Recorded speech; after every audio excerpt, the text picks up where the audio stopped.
आणि यानंतरची बातमी सांगली लोकसभेच्या जागेबद्दल। सांगली लोकसभेच्या जागेवरून शिवसेना, ठाकरे गट आणि काँग्रेसमधला तणाव अजूनही वाढलेलाच आहे। उद्धव ठाकरे गटाकडून सांगली लोकसभेसाठी चंद्रहार पाटील यांच्या उमेदवाराची घोषणा करण्यात आली होती। दुसरीकडे काँग्रेसकडून विशाल पाटील यांच्या नावाची जोरदार चर्चा सुरू आहे। यावरून महाविकास आघाडीमध्ये सांगलीच्या जागेवरचा तिढा वाढतानाच दिसतोय।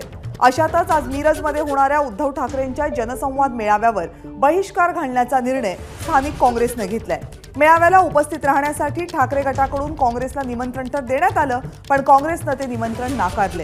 दुसरीकडे राष्ट्रवादी काँग्रेस शरदचंद्र पवार पक्षाने मात्र ते निमंत्रण स्वीकारलंय।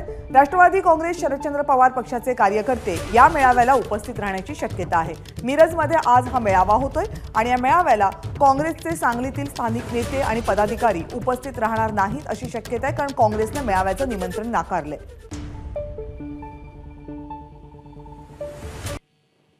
कोल्हापूरची जागा सिटिंग आहे।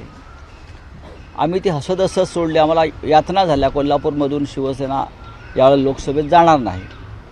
मग आमचे कार्यकर्ते असे म्हणतात की सांगली लढूया। शेवटी आपण सगळे एकत्र आहोत। या विषयावरची चर्चा सुरू आहे। त्याच्यामुळे या आता ज्या मित्रपक्षांचा जो इश्यू आहे त्यांनाही आम्हाला सोबत घेऊन चालायचं आहे। त्यामुळे 1-2 दिवसामध्ये या जागा वाटपाचा इश्यू क्लिअर होईल। एबीपी माझा, उघडा डोळे बघा नीट।